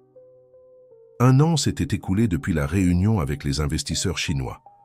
Le printemps à Paris apportait un air de renouveau, avec des haies marronniers en fleurs ponctuant le paysage urbain de blanc et de rose. Au jardin du Luxembourg, des centaines de personnes se réunissaient pour l'inauguration du Centre culturel Nouveau Talent, un espace dédié aux artistes émergents des communautés périphériques. Sous l'immense tente blanche montée pour l'occasion, autorités, entrepreneurs, artistes et habitants de diverses régions de la ville attendaient le début de la cérémonie. Sur la scène, une bannière affichait le logo de la Fondation Almeida de soutien aux arts et à l'éducation, illustré avec des traits rappelant l'un des tableaux les plus célèbres de Juliette Martin. En coulisses, Juliette ajustait nerveusement le col de sa robe bleu marine. En tant qu'oratrice principale de l'événement, elle ressentait le poids de la responsabilité. Sa vie s'était transformée drastiquement au cours des 18 derniers mois, et maintenant elle s'apprêtait à commencer un nouveau chapitre. « Tu vas être formidable », dit Luc, maintenant presque 11 ans, ajustant son nœud papillon qui complétait son costume gris. Le garçon avait grandi non seulement en taille, mais en confiance. Récemment, il avait remporté la médaille d'or à l'Olympiade française de mathématiques et avait été accepté dans un programme spécial de mentorat avec des professeurs de la Sorbonne. « Merci, mon fils », sourit Juliette, caressant ses cheveux. « Tu es sûr d'avoir mémorisé ta partie ?»« Mémorisé et amélioré », répondit-il avec un sourire espiègle. « J'ai ajouté quelques statistiques sur l'impact économique du projet. » Juliette secoua la tête, amusée. Même avec seulement 11 ans, Luc démontrait déjà une compréhension sophistiquée des questions sociales et économiques, fruit des longues conversations avec Rodolphe et des expériences diversifiées que sa nouvelle vie lui offrait. N'exagère pas avec les chiffres. Rappelle-toi que tout le monde n'est pas aussi passionné par les statistiques que toi et Rodolphe. La mention du nom fit automatiquement ses yeux chercher la silhouette haute et élégante qui conversait avec des autorités près de la scène. Rodolphe Almeida, complètement rétabli de ses problèmes cardiaques, semblait plus jeune et énergique que jamais. La transformation n'était pas seulement physique, mais profonde et essentielle. Après sa récupération, Rodolphe avait surpris le monde des affaires en annonçant une restructuration radicale d'Almeida Technologies. Il avait délégué la présidence exécutive à une équipe de confiance et assumé la position de président du conseil, consacrant une grande partie de son temps à la fondation nouvellement créée qui portait son nom. La fondation Almeida était née d'une conversation décontractée entre lui, Juliette et Luc, lors d'un dîner 6 mois après la réunion avec les Chinois. Luc avait commenté au sujet d'un camarade extrêmement talentueux en programmation qui ne pouvait pas participer à un championnat international par manque de ressources. « C'est injuste », avait observé le garçon avec l'honnêteté crue des enfants. « Il est bien meilleur que moi en programmation, mais il ne peut pas montrer son talent parce que ses parents n'ont pas d'argent pour l'inscription et le voyage. » Ce simple commentaire avait allumé une idée qui s'était rapidement transformée en un projet ambitieux. La fondation avait commencé par financer des bourses pour des enfants talentueux à faible revenu, mais avait vite élargi son champ d'action pour inclure des programmes de soutien aux artistes émergents, principalement ceux des communautés périphériques. Le centre culturel qu'ils inauguraient aujourd'hui était le premier d'une série prévue pour différentes régions de Paris, offrant un espace pour des expositions, des ateliers, des présentations et une formation professionnelle dans les domaines artistiques. 5 minutes avant de commencer, annonça Anne-Louise, maintenant directrice exécutive de la Fondation. Tout le monde est prêt? Juliette respira profondément, sentant une main ferme et douce se poser sur son épaule. Elle se tourna pour rencontrer le regard chaleureux de Rodolphe. « Nerveuse ?» demanda-t-il, arrangeant une mèche de cheveux qui s'était échappée du chignon élégant de Juliette. « Un peu, admit-elle. Je n'aurais jamais pensé être ici faisant cela. Je ne peux imaginer personne de plus approprié, répondit-il. Son regard descendit vers la bague de fiançailles délicate qui brillait à la main gauche de Juliette. Ils s'étaient fiancés. 3 mois auparavant, lors d'une cérémonie intime avec seulement Luc, quelques amis proches et Madame Mercedes qui avait pleuré plus que tous. Un bourdonnement indiqua que les autorités commençaient à prendre leur place sur la scène. Le moment était arrivé. « Nous allons faire l'histoire aujourd'hui », dit Rodolphe, embrassant doucement le front de Juliette avant de rejoindre sa place. Luc donna un dernier câlin à sa mère avant de se positionner. « Bonne chance, maman. Tu mérites tout cela. » Quand Juliette monta, enfin sur scène, sous des applaudissements chaleureux, elle ressentit une émotion bouleversante. Devant elle se trouvaient des visages familiers et inconnus, unis par le même objectif. Au premier rang, elle voyait Martine Champagne, la conservatrice qui avait cru en son talent. Michel André, le collectionneur âgé devenu un mentor et ami, des artistes de diverses communautés qui participeraient au programme inaugural du centre. Après les remerciements protocolaires et la présentation, des partenaires du projet, vint le moment pour Juliette de partager son histoire. D'une voix ferme qui gagnait en assurance à chaque mot, elle commença. « Il y a moins de 2 ans, j'étais femme de ménage dans la demeure de l'homme qui est aujourd'hui à mes côtés, comme partenaire dans la vie et dans les rêves. Mon fils et moi vivions une réalité commune à des millions de Français. Travail dur, opportunités rares, talent gaspillé non par manque de capacité, mais par manque de portes ouvertes. L'audience écoutait dans un silence absolu, captivée par l'honnêteté crue de ses paroles. Ce qui a changé notre histoire n'était pas seulement la générosité d'une personne privilégiée, bien que cela ait été le catalyseur. Elle regarda brièvement Rodolphe, qui l'observait avec admiration. Ce qui a vraiment transformé nos vies, c'était la reconnaissance. Quelqu'un a regardé au-delà de ma fonction, au-delà des circonstances, et a vu un être humain avec du potentiel. Il a vu un garçon brillant qui méritait une éducation adéquate. Il a vu une artiste là où d'autres ne voyaient qu'une femme de ménage. Juliette fit une pause, laissant ses mots être absorbés. Ce centre que nous inaugurons aujourd'hui n'est pas une question de charité. Il s'agit de reconnaissance. Il s'agit d'ouvrir des portes et de construire des ponts entre des mondes qui coexistent dans la même ville, mais se rencontrent rarement véritablement. Ensuite, elle expliqua la structure du centre et les programmes qui seraient mis en œuvre, résidences artistiques, ateliers de professionnalisation, expositions, tournantes, bourses d'études et de recherche. Elle présenta des chiffres et des objectifs, intercalant des données concrètes avec des histoires personnelles des premiers bénéficiaires. « Maintenant, dit-elle, approchant de la fin, j'aimerais appeler quelqu'un de très spécial pour présenter un aspect fondamental de notre projet, le programme Jeunes mathématiciens. » Luc monta sur scène avec l'assurance qu'il avait développée ces derniers mois, après avoir surmonté la timidité initiale qui l'avait accompagné pendant des années. Avec une aisance surprenante pour son âge, il expliqua comment le programme identifierait des talents mathématiques dans les écoles publiques, offrant non seulement des bourses d'études, mais un accompagnement personnalisé et une intégration avec des universités. Les mathématiques ne sont pas seulement une question de chiffres, conclut-il, regardant directement Rodolphe. Il s'agit de trouver des solutions créatives à des problèmes complexes, exactement comme nous l'avons fait avec nos propres vies. Quand Luc retourna à sa place, sous des applaudissements enthousiastes, Juliette reprit le microphone pour la conclusion. Beaucoup me demandent si je me sens comme un personnage de conte de fées. La réponse est non. Les contes de fées impliquent de la magie et des coïncidences impossibles.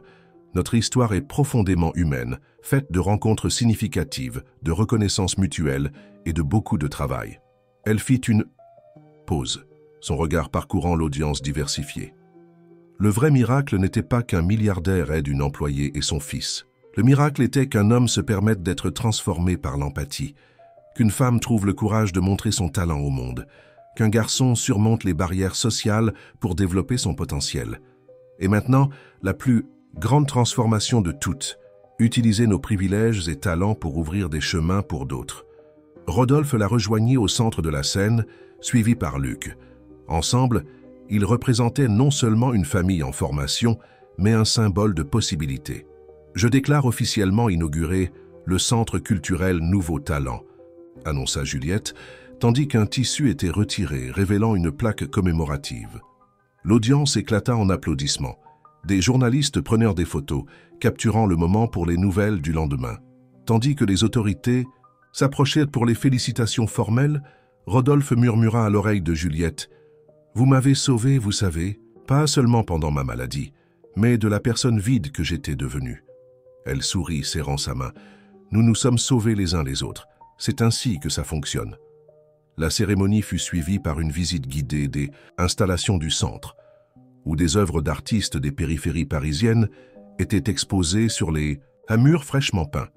Parmi elles se distinguait une série spéciale de Juliette, des portraits de travailleurs invisibles, concierges, éboueurs, livreurs, employés de maison, représentés avec dignité et force, révélant la beauté et l'humanité derrière des fonctions souvent ignorées. Au cocktail qui clôtura l'événement, tandis que Luc enchantait des professeurs universitaires avec ses théories sur les mathématiques appliquées aux questions sociales, Juliette et Rodolphe trouvèrent un moment d'intimité dans un coin de la salle. « J'ai quelque chose à te dire », dit-elle avec une lueur spéciale dans le regard. « Je voulais attendre le bon moment. » Rodolphe l'observa, intrigué. « Qu'est-ce que c'est ? Nous aurons besoin d'une chambre supplémentaire dans le nouvel appartement, » répondit-elle, posant doucement sa main sur son ventre encore plat, pour dans environ 7 mois. Le choc et la joie sur le visage de Rodolphe furent instantanés. « Tu es sûr, nous allons avoir un bébé ?» Juliette acquiesça les yeux embués. « J'ai confirmé hier, je voulais être certaine avant de te le dire. » Rodolphe l'enlaça avec précaution, comme si elle était faite du matériau le plus précieux au monde. « Luc est déjà au courant. »« Pas encore. J'ai pensé que nous pourrions lui dire ensemble ce soir. » L'émotion sur le visage de Rodolphe était indescriptible, un mélange de bonheur, de peur et d'espoir. À 46 ans, il recevrait une seconde chance dans la paternité, quelque chose qu'il n'aurait jamais imaginé possible après la perte de Sophie. « Je pense que notre fils sera ravi à l'idée d'être grand frère, » commenta-t-il, essuyant discrètement une larme. « Notre fils », répéta Juliette, la phrase portant une signification profonde. Bien que le processus d'adoption formelle de Luc par Rodolphe fût en cours en pratique, ils étaient déjà une famille complète depuis longtemps. Le reste de la soirée se déroula dans une atmosphère de célébration et d'espoir. Le Centre culturel Nouveau Talent représentait non seulement un projet social ambitieux, mais un symbole de la transformation personnelle de tous les impliqués. Tandis qu'il observait Juliette et Luc conversant avec animation avec un groupe de jeunes, artistes de la banlieue Est, Rodolphe réfléchissait au voyage extraordinaire des 18 derniers mois. De la solitude froide de sa demeure à la riche tapisserie de relations significatives qui formaient maintenant sa vie. De l'obsession pour le travail et le succès matériel à la compréhension que la véritable valeur résidait dans les connexions humaines et l'impact positif qu'ils pouvaient générer. La Fondation avait déjà bénéficié à plus de 200 familles dans sa première année d'opération et les plans pour l'avenir étaient encore plus ambitieux. Le modèle serait répliqué dans d'autres villes françaises, créant un réseau d'opportunités pour des talents qui, autrement, resteraient invisibles. Quand la soirée prit fin et qu'ils retournèrent finalement à l'appartement spacieux du 16e arrondissement, où ils avaient emménagé 3 mois auparavant, Luc reçut enfin la nouvelle sur le nouveau membre de la famille qui arriverait. « C'est incroyable !» s'exclama-t-il, les yeux brillants. « Je sais déjà que je vais lui apprendre à jouer aux échecs et à résoudre des équations différentielles avant même qu'il apprenne à lire. » Juliette rit, ébouriffant les cheveux de son fils. « Allons-y pas à pas, d'accord ? D'abord, nous devons penser à des prénoms. Si c'est une fille, suggéra Luc pensivement, elle pourrait s'appeler Sophie, comme la fille d'oncle Rodolphe qui n'est plus là. » Le silence qui suivit était chargé d'émotion. Rodolphe regarda le garçon avec surprise et gratitude. « Cela ne te dérangerait pas ?» demanda-t-il doucement. Luc secoua la tête. « Ce serait une façon d'honorer sa mémoire, n'est-ce pas? Et je suis sûr qu'elle serait heureuse de savoir que vous vous êtes trouvés l'un l'autre et que vous construisez quelque chose de nouveau et spécial. » Juliette observa l'échange entre les deux, émerveillée par la sensibilité et la maturité de son fils. De bien des façons, Luc avait été le catalyseur de tout. Son intelligence extraordinaire avait attiré l'attention de Rodolphe, cette nuit fatidique. Son besoin d'éducation adéquate avait initié la transformation dans leur vie, et maintenant, sa compréhension profonde des émotions d'autrui continuait à la surprendre. Plus tard, quand Luc fut endormi, Juliette et Rodolphe s'assirent sur le balcon de l'appartement, contemplant la ville illuminée. Paris, avec tous ses contrastes, inégalités et beauté, s'étendait devant eux comme un vaste champ de possibilités. « À quoi penses-tu » demanda Rodolphe, remarquant le regard distant de Juliette. « À combien la vie est imprévisible » répondit-elle, appuyant sa tête sur son épaule. « Cette nuit-là, quand je me suis endormi d'épuisement sur le sol de ta demeure, je n'aurais jamais pu imaginer où nous serions.